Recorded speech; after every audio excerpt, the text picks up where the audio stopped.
श्री शिव महिम्न स्तोत्रम महिम्नः पारं ते परम विदुषो यद्य सदृशी स्तुतिर्ब्रह्मादीनामपि तद्वसन्नास्त्वयि गिरः अथावाचः सर्वः स्वमतिपरिणामावधिगृह्णन् ममाप्येष स्तोत्रे हरनिरपवादः परिकरः अतीतः पन्थानं तव च महिमा वाङ्मनसयो रतद्व्यावृत्यायं चकितमभिधत्ते श्रुतिरपि सकस्य स्तोतव्यः कतिविधगुणः कस्य विषयः पदे त्वर्वाचीने पतति न मनः कस्य न वचः मधुस्फीता वाचः परममृतं निर्मितवत स्तव ब्रह्मन् किं वागपि सुरगुरोर्विस्मयपदं मम त्वेतां वाणी गुणकथनपुण्येन भवतः पुनामीत्यर्थेऽस्मिन् पुरमथन बुद्धिर्व्यवसिता तवैश्वर्यं यत् जगदुदय रक्षा प्रलयकृत् त्रयीवस्तु व्यस्तं त्रिसृषु गुणभिन्नासु तनुषु अभव्यानामस्मिन् वरदरमणीया मरमणि विहन्तुं व्याक्रोशीं विदधत इहैके जडधियः किमिह किङ्काय स खलु किमुपायस्त्रिभुवनं किमाधारो धाता सृजति किमुपादान इति च अतर्क्यैश्वर्ये त्वयि यवनवसरदुहस्तो हतधियः कुतर्कोऽयं काश्चिन्मुखरयति मोहाय जगतः अजन्मानो लोकाः किमवयववन्तोऽपि जगता मधिष्ठातारं किं भवविधिर्नादृत्य भवति अनीशो वा कुर्याद् भुवनजनने कः परिकरो यतो मन्दास्त्वां प्रत्यमरवर संशेरत इमे त्रयीसाङ्ख्यं योगः पशुपतिमतं वैष्णवमिति प्रभिन्ने प्रस्थाने परमिदमदः पथ्यमिति च रुचीनां वैचित्र्या दृजुकुटिलनानापथजुषां नृणामेको गम्यस्त्वमसि पयसामर्णव इव महोक्षः खट्वाङ्गं परशुरजिनं भस्मफणिनः कपालं चेतीय तव वरद तन्त्रोपकरणं सुरास्तां तां रिद्धिं दधति च भवद्भ्रूप्रणिहितां नहि स्वात्मा रामं विषयमृगतृष्णा भ्रमयति ध्रुवं कश्चित् सर्वं सकलं परस्त्वध्रुवमिदं परो ध्रुव्याध्रुव्ये जगति गदति व्यस्तविषये समस्तेऽप्येतस्मिन् पुरमथनतैर्विस्मित इव स्तुवं जिह्वेमि त्वां न खलु ननु धृष्टा मुखरता तवैश्वर्यं यत्नाद्यदुपरि विरिञ्चो हरिरधः परिच्छेतुं याता वनलमनलस्कन्धवपुषः ततो भक्तिश्रद्धा भरगुरुगृणद्भ्यां गिरिशयत् स्वयं तस्थेताभ्यां तव किमनुवृत्तिर्न फलति अयत्नादापाद्य त्रिभुवनमवैरव्यतिकरम् दशाशो यद्बाहून् भृतरणकण्डु परवशान् शिरः पद्मश्रेणी रचितचरणाम्भोरुहबले स्थिरायास्त्वद्भक्तेस्त्रिपुरहर विस्फुर्जितमिदम् अमुष त्वत्सेवा समधिगत सारं भुजवनं बलात् कैलासेऽपि त्वदधिवसतो विक्रमयतः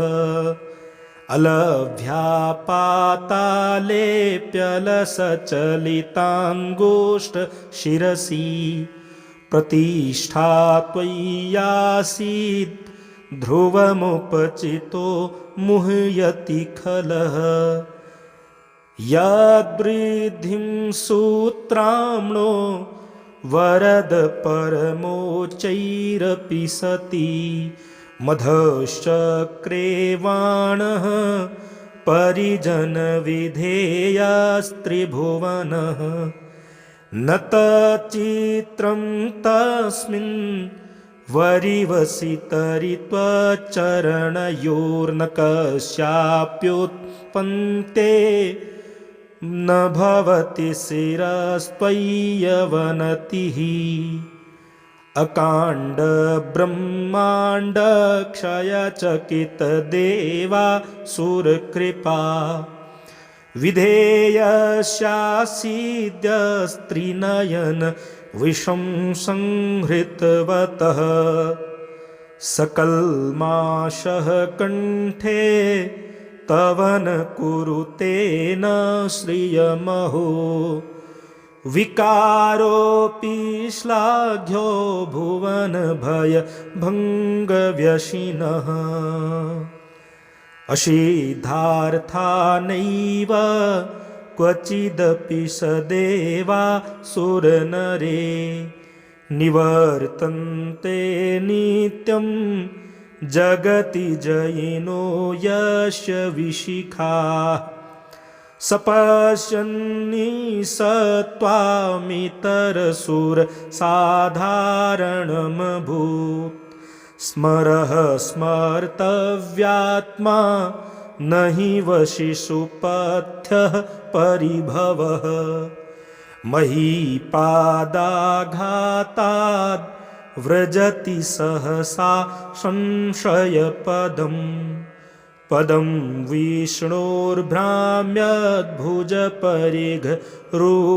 विष्णोर्भ्राम्यद्भुजपरिघरुग्णग्रहगणम् मुहूर्द्योर्दोस्थ्यं यात्यनिवृतजटा ताडिततटा जगद्रक्षायै त्वं नटसि ननु वामेव विभूता वियद्व्यापीतारा गणगुणितफेनोद्गमरुचिः प्रवाहो वारां यः पृषतलघुदृष्टः शिरसि ते जगद्द्वीपाकारं जलधिवलयं तेन कृतमेत्यनेनैवोन्नेयं धृतमहिम दिव्यं तव वपुः रथः क्षोणीयन्ता शतधृतिरगेन्द्रो धनुरथो रथाङ्गे चन्द्रार्कौ रथचरणपाणिः शर इति दिधक्षोस्ते कोऽयं त्रिपुरतृणमाडम्बरविधेयैः क्रीडन्त्यो न खलु परतन्त्राः प्रभुधियः हरिस्ते साहस्रं कमलबलिमाधाय पदयोर्यदेको नेतस्मिन् निजमुदहरन्नेत्रकमलं गतो भक्त्युद्रेकः परिणतिमसौ चक्रवपुषा त्रयाणं रक्षायै त्रिपुरहरजागर्ति जगतां कृतौ सुप्ते जाग्रत्वमसि फलयोगे क्रतुमतां क्व कर्म प्रध्वस्तं फलति पुरुषाराधनमृते अतस्त्वां सम्प्रेक्ष क्रतुषु फलदानप्रतिभुवं श्रुतौ श्रद्धां बद्ध्वा दृढपरिकरः कर्मसु जनः क्रियादक्षो दक्षः क्रतुपतिरधिसस्तनुभृता मृषीणामार्त्वीज्यं शरणद सदस्याः सुरगणाः क्रतुर्भ्रेसस्त्वत्तः क्रतुफलविधानव्यसनिनो ध्रुवं कर्तुः श्रद्धा विधुरमभिचाराय हि मखाः प्रजानाथं नाथ प्रसभमभिकं स्वां दुहितरं गतं रोहिद्भूतां रिरमयिषु मृषस्य वपुषा धनुष्पाणेर्यातं दिवमपि सपत्राकृतममुं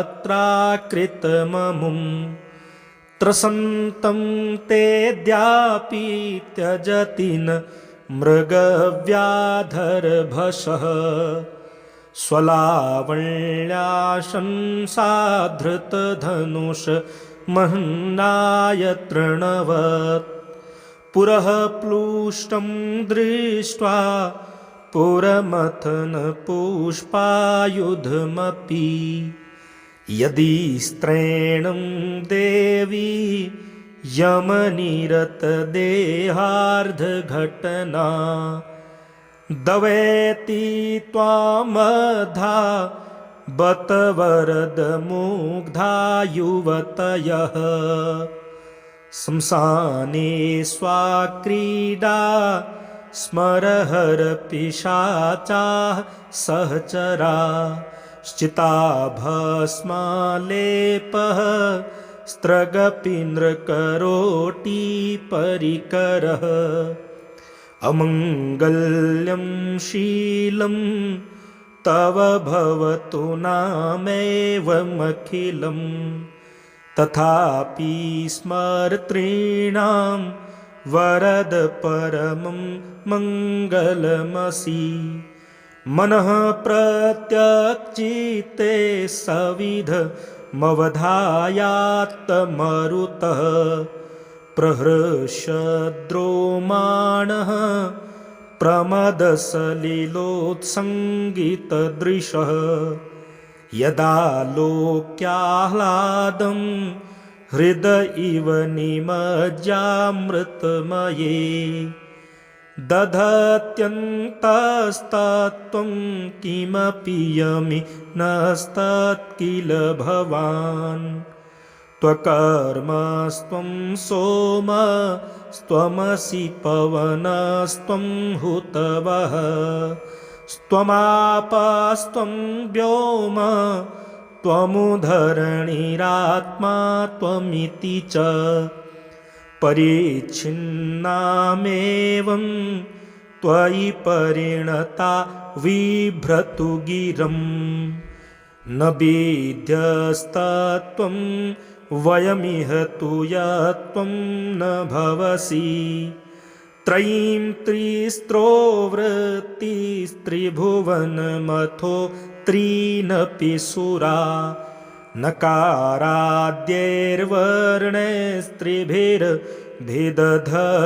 नकाराद्यैर्वर्णैस्त्रिभिर्भिदधतीर्णविकृति तुरीयं ते धाम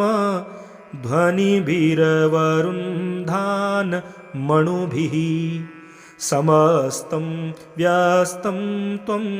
शरणदगृणात्योमिति पदम् भवः सर्वो रुद्रः पशुपतिरथोग्रः सह महास्तथा भीमेशाना विति यदभिधानाष्टकमिदम् अमुष्मिन् प्रत्येकं प्रविचरति देवश्रुतिरपि प्रियायास्मै धाम्ने प्रविहितमनस्योऽस्मि भवते नमो नेदिष्ठाय प्रियदवदविष्ठाय च नमो नमः क्षोदेष्ठाय स्मरहरमहेष्ठाय च नमः नमो वर्षिष्ठाय त्रिनयनयवेष्ठाय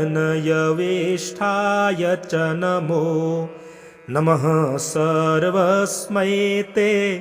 तदिदमिति शर्वाय च नमः बहुलरजसे विश्वोदपत्तो भवाय नमो नमः प्रबलतमसे तत्संहारे हराय नमो नमः जनसुखकृते सत्त्वोद्दिक्तौ मृडाय नमो नमः प्रमहसि पदे निस्त्रे गुण्यै शिवाय नमो नमः कृषिपरिणतिचेतः क्लेशवश्यं क्वचेदं क्वचतो गुणसीमोल्लङ्घिनी स्वदृद्धिः इति चकितं मन्दीकृत्य मां भक्तिराधात् वरदचरणयोस्ते वाक्यपुष्पोपहारम् अशितगिरिसमं स्यात् कज्जलं सिन्धुपात्रे सुरतरुवरशाखा लेखनी पत्रमुर्वी लिखति यदि गृहीत्वा शारदा सर्वकालं तदपि तौ गुणानामीशपारं न याति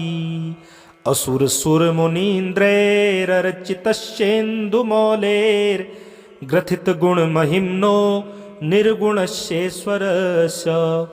सकलगणवरिष्ठः पुष्पदन्ताभिधानो रुचिर्मल्लघुवृत्तैः स्तोतत्मेतच्चकार अहरहरनवद्यं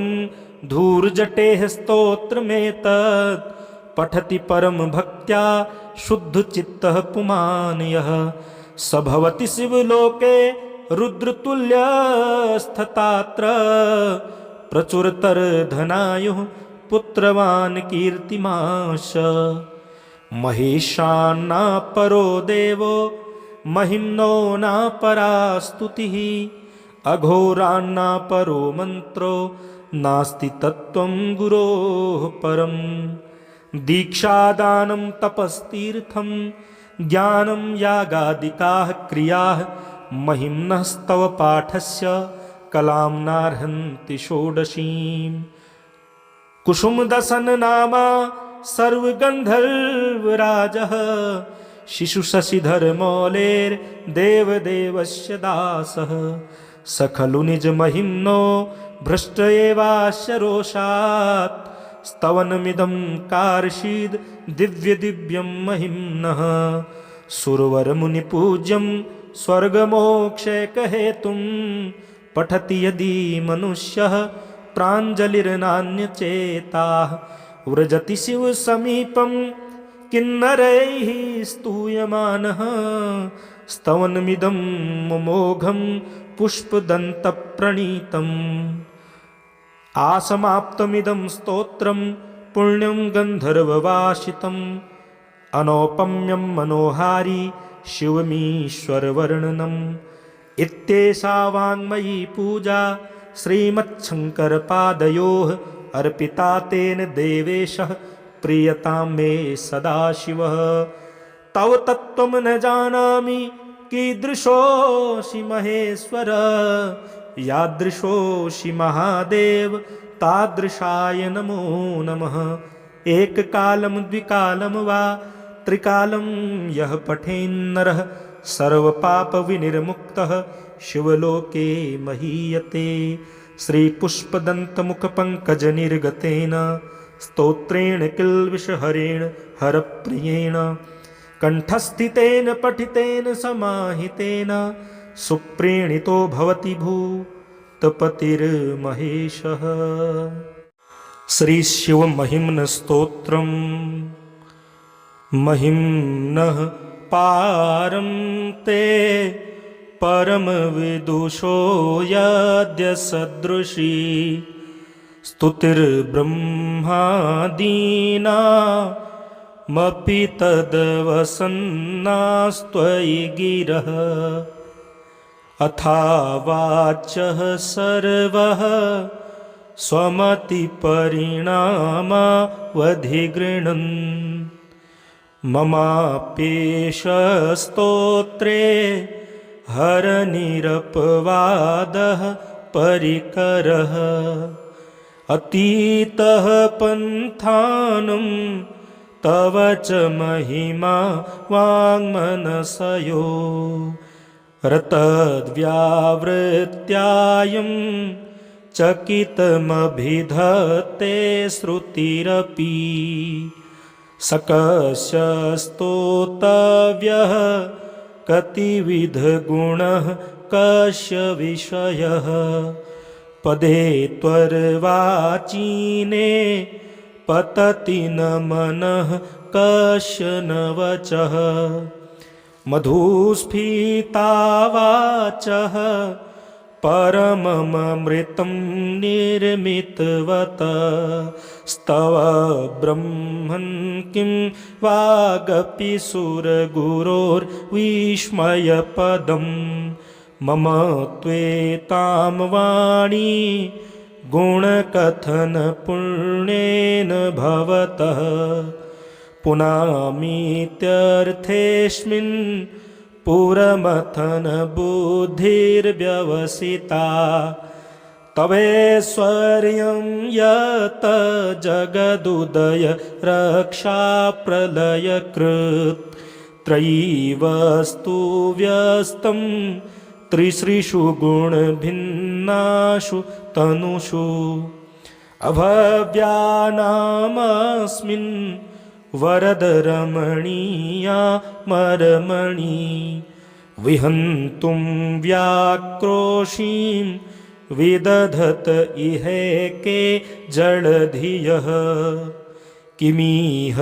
किङ्काय स खलु किमुपायस्त्रिभुवनं किमाधारो धाता सृजति किमुपादान इति च अतर्क्यैश्वर्ये त्वयि यवनवसरदुहस्तो हतधियः कुतर्कोऽयं काश्चिन्मुखरयति मोहाय जगतः अजन्मानो लोकाः किमवयववन्तोऽपि जगता मधिष्ठातारं किं भवविधिर्नादृत्य भवति अनीशो वा कुर्याद् भुवनजनने कः परिकरो यतो मन्दास्त्वां प्रत्यमरवर्षंसेरत इमे त्रयीसाङ्ख्यं योगः पशुपतिमतं वैष्णवमिति प्रभिन्ने प्रस्थाने परमिदमदः पथ्यमिति च रुचीनां वैचित्र्या दृजुकुटिलनानापथजुषां नृणामेको गम्यस्त्वमसि पयसामर्णव इव महोक्षः खट्वाङ्गं परशुरजिनं भस्मफणिनः कपालं चेति तव वरद तन्त्रोपकरणं सुरास्तां ताम्रेधिं दधति च भवद्भ्रूप्रणिहितां नहि स्वात्मा रामं विषयमृगतृष्णा भ्रमयति ध्रुवं कश्चिद् सर्वं सकलं परस्त्वध्रुवमिदं परो ध्रुव्याध्रुव्ये जगति गदति व्यस्तविषये समस्तेऽप्येतस्मिन् पुरमथनतैर्विस्मित इव स्तुवं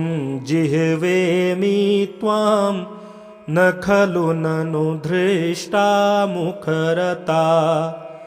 तवैश्वर्यं यत्नाद् यदुपरि विरिञ्चो हरिरधः परीच्छेतुं याता वनलमनलस्कन्धवपुषः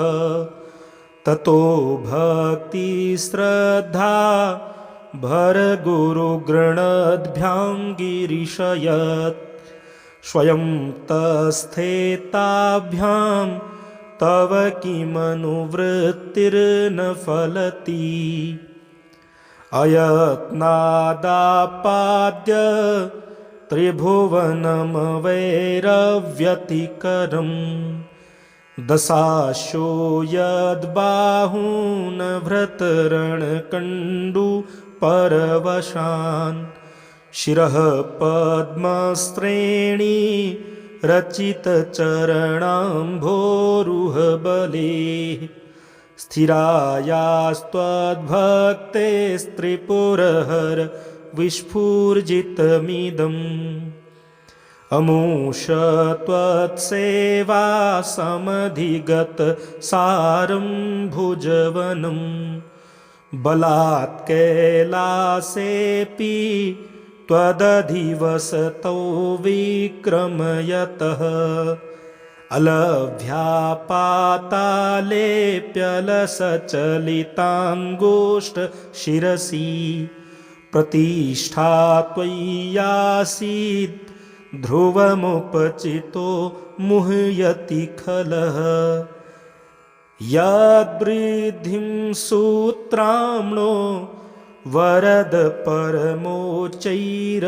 सति मधश्चक्रेवाणः परिजनविधेयस्त्रिभुवनः न तच्चित्रं तस्मिन् वरिवसितरि त्वच्चरणयोर्न कस्याप्युत्पन्ते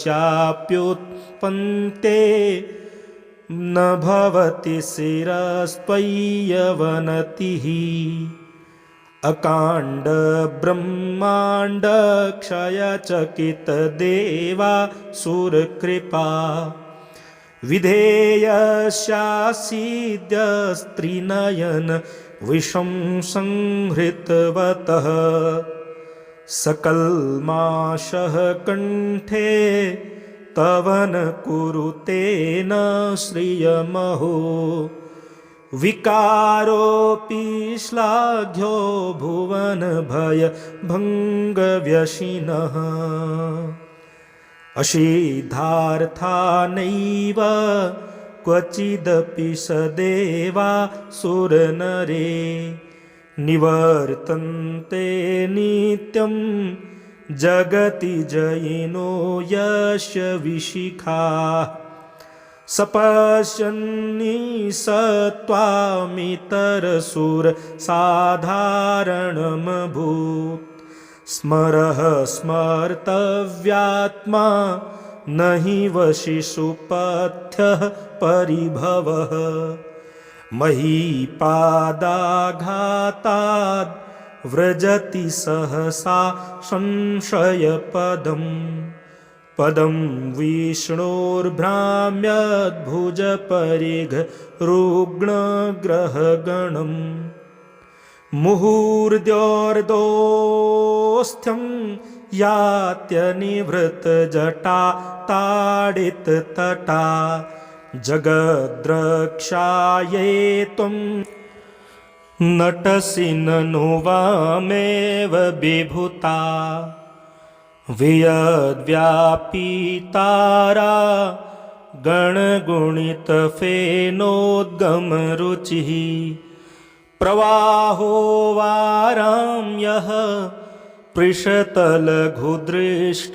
शिरसि ते जगद्द्वीपाकारं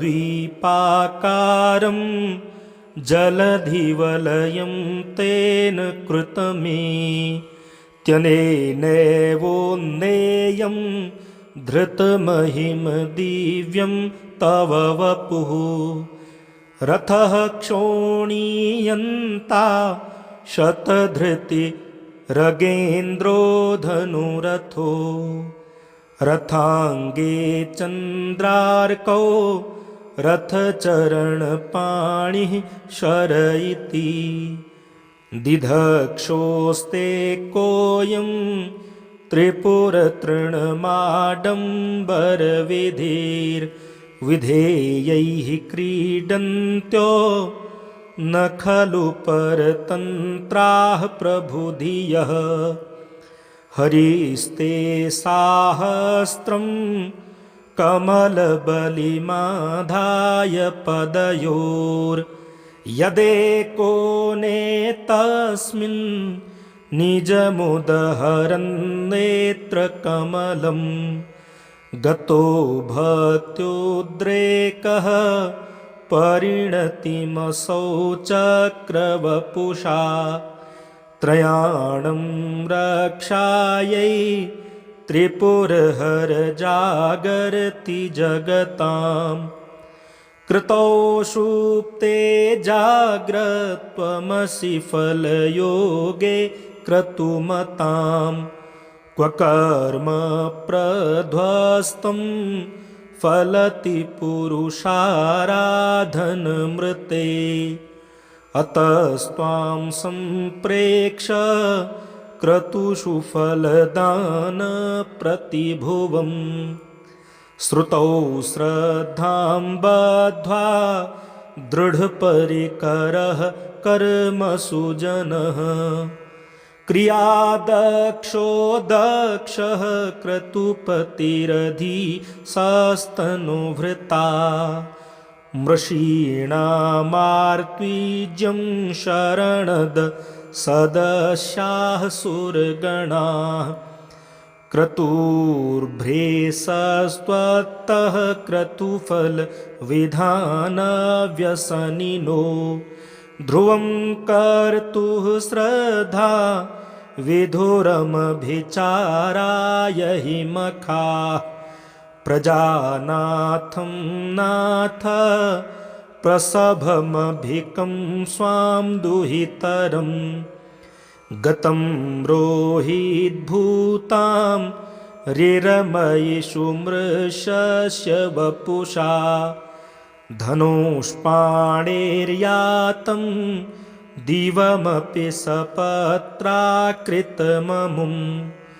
त्रसन्तं तेऽद्यापि त्यजति न मृगव्याधरभसः स्वलावण्याशंसाधृतधनुष महन्नाय तृणवत् पुरः प्लुष्टं दृष्ट्वा पुरमथन पुष्पायुधमपि यदि स्त्रैणं देवी यमनिरतदेहार्धघटना दवेति त्वामधा बत वरदमुग्धा युवतयः शंसाने स्वाक्रीडा स्मरहरपिशाचाः सहचरा श्चिता भस्मालेपः स्त्रगपीन्द्रकरोटी परिकरः अमङ्गल्यं शीलं तव भवतु नामेवमखिलं तथापि स्मर्तॄणां वरद परमं मङ्गलमसि मनः प्रत्यक्चित्ते सविधमवधायात्तमरुतः प्रहृष्यद्रोमाणः प्रमदसलिलोत्सङ्गितदृशः यदा लोक्याह्लादं हृदय इव निमज्जामृतमये दधत्यन्तस्तत्त्वं किमपि यमि नस्तत्किल भवान् त्वकर्मस्त्वं सोमस्त्वमसि पवनस्त्वं हुतवः स्त्वमापस्त्वं व्योम त्वमुधरणिरात्मा त्वमिति च परिच्छिन्नामेवं त्वयि परिणता बिभ्रतु गिरम् न विद्यस्तत्त्वं वयमिह तु यत्त्वं न भवसि त्रयीं त्रिस्त्रोवृत्तिस्त्रिभुवनमथो त्रीनपि सुरा नकाराद्यैर्वर्णैस्त्रिभिर्भिदधतीर्णविकृति तुरीयं ते धाम ध्वनिभिरवरुन्धान मणुभिः समस्तं व्यस्तं त्वं शरणदगृणात्योमिति पदम् भवः सर्वो रुद्रः पशुपतिरथोग्रः सह महास्तथा भीमेशाना वितीयदभिधानाष्टकमिदम् अमुष्मिन् प्रत्येकं प्रविचरति देवश्रुतिरपि प्रियायास्मै धाम्ने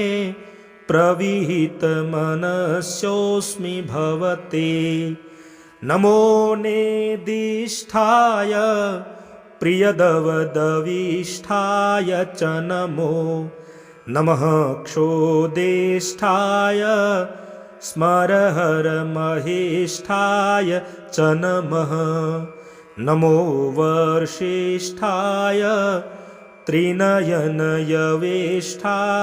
च नमो नमः सर्वस्मै ते तदिदमिति शर्वाय च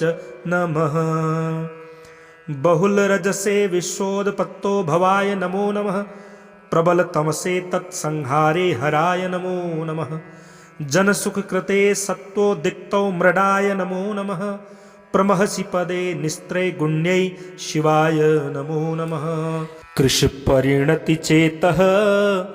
क्लेशवश्यं क्वचेदं क्वच तव गुणसीमोल्लङ्घिनी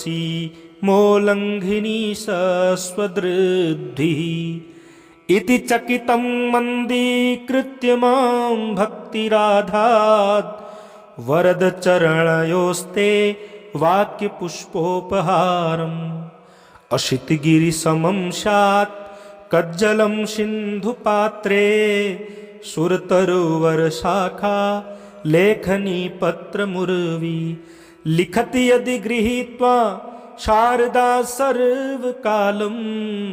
तदपि तौ गुणानामीश पारं न याति। असुर सुर मुनीन्द्रैरर्चितश्चेन्दुमौलेर्ग्रथित गुण महिम्नो निर्गुणस्येश्वरस्य सकल गण वरिष्ठः पुष्पदन्ताभिधानो रुचिर्मल्लघुवृत्तैः स्तोतत्मेतच्चकार। अहरहरन वद्यं धूर्जटेः स्तोत्रमेतत् पठति परम भक्त्या शुद्धचित्तः पुमान् यः स भवति शिवलोके रुद्रतुल्यस्तथात्र प्रचुरतरधनायुः पुत्रवान् कीर्तिमाश। महेशान्ना परो देवो महिम्नो ना परा स्तुतिः अघोरान्ना परो मन्त्रो नास्ति तत्त्वं गुरोः परम्। दीक्षादानं तपस्तीर्थं ज्ञानं यागादिकाः क्रियाः महिम्नस्तव पाठस्य कलां नार्हन्ति षोडशीम्। कुसुमदसन नामा सर्वगन्धर्वराजः शिशुशशिधर मौलेर्देवदेवस्य दासः स खलु निजमहिम्नो भ्रष्ट एवास्य रोषात् स्तवनमिदं कार्षीद् दिव्यं महिम्नः। सुरवरमुनिपूज्यं स्वर्गमोक्षैकहेतुं पठति यदि मनुष्यः प्राञ्जलिर्नान्यचेताः व्रजति शिवसमीपं किन्नरैः स्तूयमानः स्तवनमिदं मोघं पुष्पदन्तप्रणीतम्। आसमाप्तमिदं स्तोत्रं पुण्यं गन्धर्ववासितम् अनौपम्यं मनोहारी शिवमीश्वरवर्णनम्। इत्येषा वाङ्मयी पूजा श्रीमच्छङ्करपादयोः अर्पिता तेन देवेशः प्रीयतां मे सदाशिवः। तव तत्त्वं न जानामि कीदृशोऽसि महेश्वर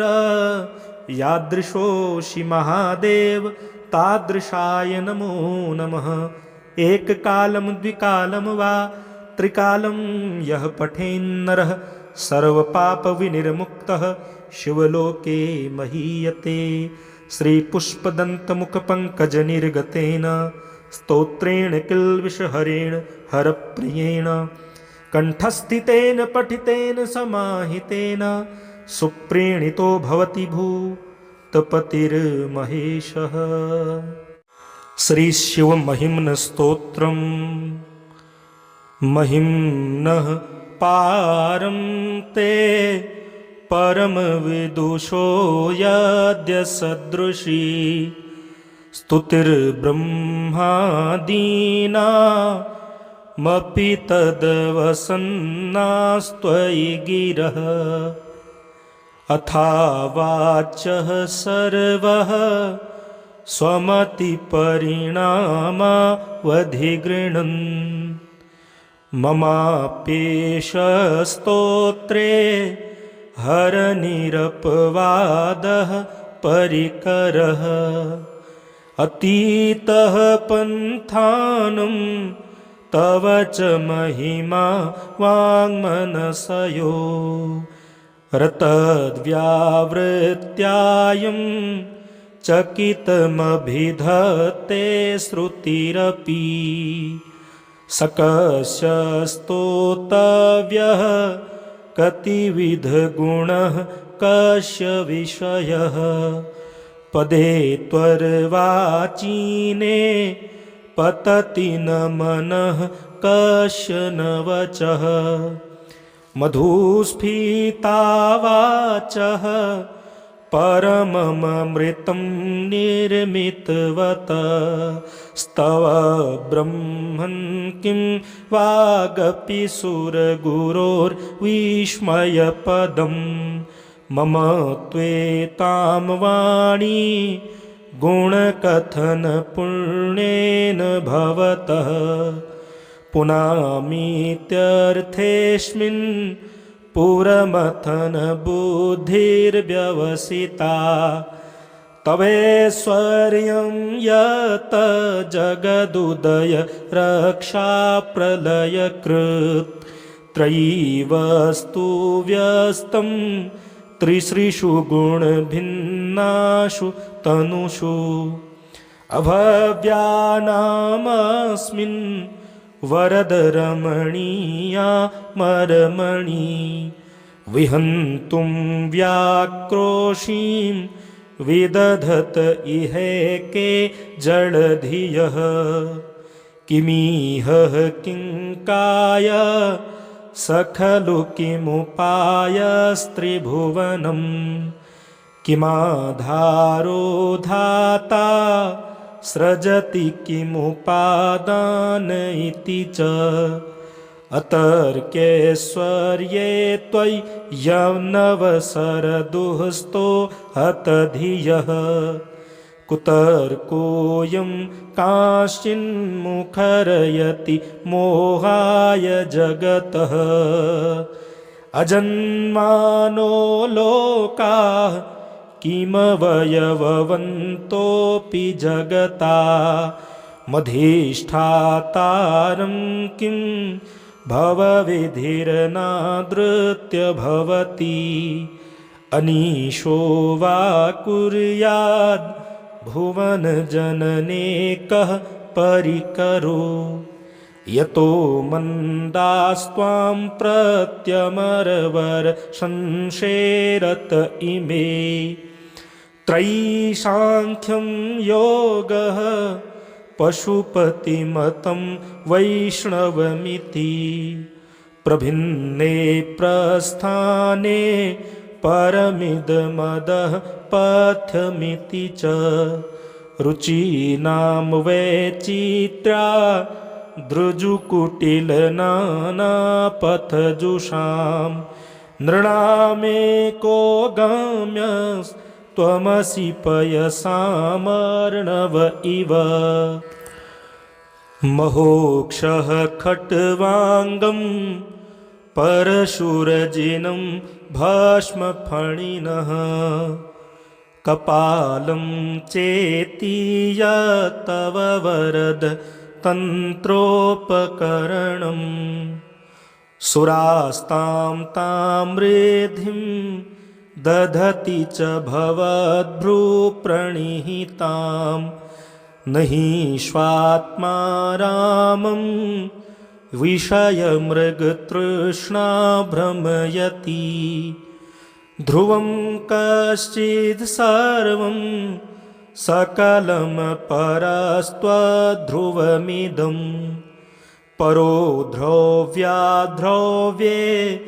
जगति गदति व्यस्तविषये समस्तेऽप्येतस्मिन् पुरमथनतैर्विस्मित इव स्तुवं जिह्वेमि त्वां न खलु ननु धृष्टा मुखरता तवैश्वर्यं यत्नाद्यदुपरि विरिञ्चो हरिरधः परीच्छेतुं याता वनलमनलस्कन्धवपुषः ततो भक्तिश्रद्धा भरगुरुगृणद्भ्यां गिरिशयत् स्वयं तस्थेताभ्यां तव किमनुवृत्तिर्न फलति अयत्नादापाद्य त्रिभुवनमवैरव्यतिकरम् दशाशो यद्बाहून् भृतरणकण्डु परवशान् शिरः पद्मश्रेणी रचितचरणाम्भोरुहबले स्थिरायास्त्वद्भक्तेस्त्रिपुरहर विस्फुर्जितमिदम् अमुष त्वत्सेवा समधिगत सारं भुजवनं बलात् कैलासेऽपि त्वदधिवसतौ विक्रमयतः अलभ्यापातालेऽप्यलसचलिताङ्गुष्ठशिरसि प्रतिष्ठा त्वय्यासीत् ध्रुवमुपचितो मुह्यति खलः यद्वृद्धिं सूत्राम्णो वरद परमोच्चैरपि सति मधश्चक्रेवाणः परिजनविधेयस्त्रिभुवनः न तच्चित्रं तस्मिन् वरिवसितरि त्वच्चरणयोर्न कस्याप्युत्पन्ते न भवति शिरस्त्वय्यवनतिः अकाण्ड ब्रह्माण्ड क्षयचकित देवा सुरकृपा विधेयस्यासीद्य स्त्रीनयन विषं संहृतवतः सकल्माषः कण्ठे तव न कुरुते न श्रियमहो विकारोऽपि श्लाघ्यो भुवन भय भङ्गव्यशिनः असिद्धार्था नैव क्वचिदपि सदेवा सुरनरे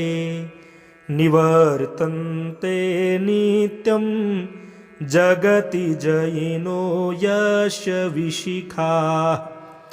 सपश्यन्नि सत्त्वामितरसुरसाधारणमभूत् स्मरः स्मर्तव्यात्मा न हि वशिषुपथ्यः परिभवः महीपादाघाताद् व्रजति सहसा संशयपदम् पदं विष्णोर्भ्राम्यद्भुजपरिघरुग्णग्रहगणम् मुहूर्द्योर्दोस्थ्यं यात्यनिवृतजटा ताडिततटा जगद्रक्षायै त्वं नटसि ननु वामेव विभूता वियद्व्यापीतारा गणगुणितफेनोद्गमरुचिः प्रवाहो वाराम्यः पृषतलघुदृष्टः शिरसि ते जगद्द्वीपाकारं जलधिवलयं तेन कृतमे त्यनेनैवोन्नेयं धृतमहिमदिव्यं तव वपुः रथः क्षोणीयन्ता शतधृति रगेन्द्रो धनुरथो रथाङ्गे चन्द्रार्कौ रथचरणपाणिः शर इति दिधक्षोस्ते कोऽयं त्रिपुरतृणमाडम्बरविधेयैः क्रीडन्त्यो न खलु परतन्त्राः प्रभुधियः हरिस्ते साहस्रं कमलबलिमाधाय पदयोर्यदेको नेतस्मिन् निजमुदहरन्नेत्रकमलं गतो भक्त्युद्रेकः परिणतिमसौ चक्रवपुषा त्रयाणं रक्षायै त्रिपुरहरजागर्ति जगतां कृतौ सुप्ते जाग्रत्वमसि फलयोगे क्रतुमतां क्व कर्म प्रध्वस्तं फलति पुरुषाराधनमृते अतस्त्वां सम्प्रेक्ष क्रतुषु फलदानप्रतिभुवम् श्रुतौ श्रद्धां बद्ध्वा दृढपरिकरः कर्मसु जनः क्रियादक्षो दक्षः क्रतुपतिरधिसस्तनुभृता मृषीणामार्त्वीज्यं शरणद सदस्याः सुरगणाः क्रतुर्भ्रेसस्त्वत्तः क्रतुफलविधानव्यसनिनो ध्रुवं कर्तुः श्रद्धा विधुरमभिचाराय हि मखाः प्रजानाथं नाथ प्रसभमभिकं स्वां दुहितरं गतं रोहिद्भूतां रिरमयिषु मृषस्य वपुषा धनुष्पाणेर्यातं दिवमपि सपत्राकृतममुं त्रसन्तं तेऽद्यापि त्यजति न मृगव्याधरभसः स्वलावण्याशंसाधृतधनुष महन्नाय तृणवत् पुरः प्लुष्टं दृष्ट्वा पुरमथन पुष्पायुधमपि यदि स्त्रैणं देवी यमनिरतदेहार्धघटना दवेति त्वामधा बत वरदमुग्धा युवतयः शंसाने स्वाक्रीडा स्मरहरपिशाचाः सहचरा श्चिताभस्मालेपः स्त्रगपीन्द्रकरोटिपरिकरः अमङ्गल्यं शीलं तव भवतु नामेवमखिलं तथापि स्मर्तॄणां वरद परमं मङ्गलमसि मनः प्रत्यक्चित्ते सविधमवधायात्तमरुतः प्रहृष्यद्रोमाणः प्रमदसलिलोत्सङ्गितदृशः यदा लोक्याह्लादं हृदय इव निमज्जामृतमये दधत्यन्तस्तत्त्वं किमपि यमिनस्तत्किल भवान् त्वकर्मस्त्वं सोमस्त्वमसि पवनस्त्वं हुतवः स्त्वमापस्त्वं व्योम त्वमुधरणिरात्मा त्वमिति च परिच्छिन्नामेवं त्वयि परिणता बिभ्रतु गिरम् न विद्यस्तत्त्वं वयमिह तु यत्त्वं न भवसि त्रयीं त्रिस्त्रो वृत्तिस्त्रिभुवनमथो त्रीनपि सुरा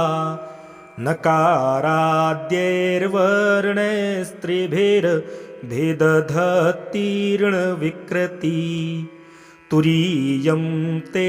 धाम ध्वनिभिरवरुन्धानमणुभिः समस्तं व्यस्तं त्वं शरणदगृणात्योमिति पदम् भवः सर्वो रुद्रः पशुपतिरथोग्रः सह महास्तथा भीमेशाना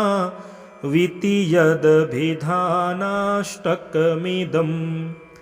अमुष्मिन् प्रत्येकं प्रविचरति देवश्रुतिरपि प्रियायास्मै धाम्ने प्रविहितमनस्योऽस्मि भवते नमो नेदिष्ठाय प्रियदवदविष्ठाय च नमो नमः क्षोदेष्ठाय स्मरहरमहेष्ठाय च नमः नमो वर्षिष्ठाय त्रिनयनयवेष्ठाय च नमो नमः सर्वस्मै ते तदिदमिति शर्वाय च नमः बहुल रजसे विश्वोदपत्तो भवाय नमो नमः प्रबल तमसे तत्संहारे हराय नमो नमः जनसुख कृते सत्वोदिक्तौ मृडाय नमो नमः प्रमहसि पदे निस्त्रे गुण्यै शिवाय नमो नमः कृषिपरिणति चेतः क्लेशवश्यं क्वचेदं क्वचतो गुणसी मोलङ्घिनी स्वदृद्धिः इति चकितं मन्दीकृत्य मां भक्तिराधात् वरदचरणयोस्ते वाक्यपुष्पोपहारम् अशितगिरिसमं स्यात्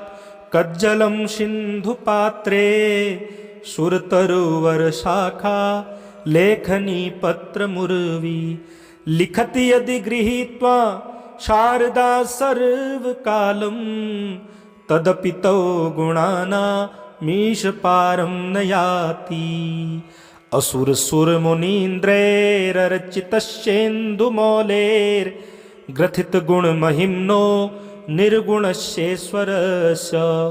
सकलगणवरिष्ठः पुष्पदन्ताभिधानो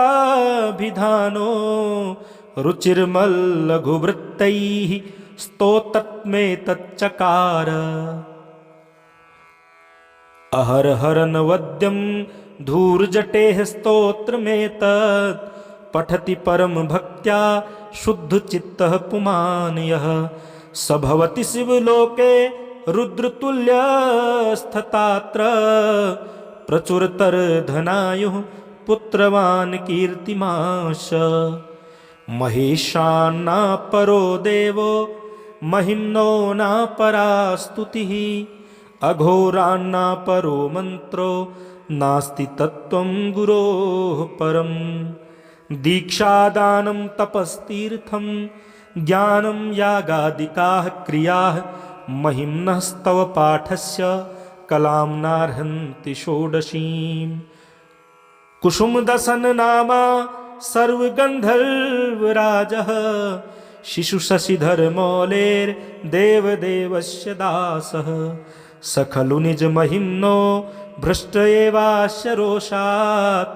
स्तवनमिदं कार्षीद् दिव्यदिव्यं महिम्नः सुरवरमुनिपूज्यं स्वर्गमोक्षैकहेतुं पठति यदि मनुष्यः प्राञ्जलिर्नान्यचेताः व्रजति शिवसमीपं किन्नरैः स्तूयमानः स्तवनमिदं मोघं पुष्पदन्तप्रणीतम् आसमाप्तमिदं स्तोत्रं पुण्यं गन्धर्ववासितम् अनौपम्यं मनोहारी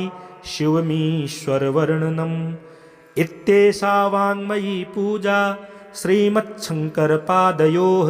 अर्पिता तेन देवेशः प्रीयतां मे सदाशिवः तव तत्त्वं न जानामि कीदृशोऽसि महेश्वर यादृशोऽसि महादेव तादृशाय नमो नमः एककालं द्विकालं वा त्रिकालं यः पठेन्नरः सर्वपापविनिर्मुक्तः शिवलोके महीयते श्रीपुष्पदन्तमुखपङ्कजनिर्गतेन स्तोत्रेण किल्बिषहरेण हरप्रियेण कण्ठस्थितेन पठितेन समाहितेन सुप्रीणितो भवति भूतपतिर्महेशः।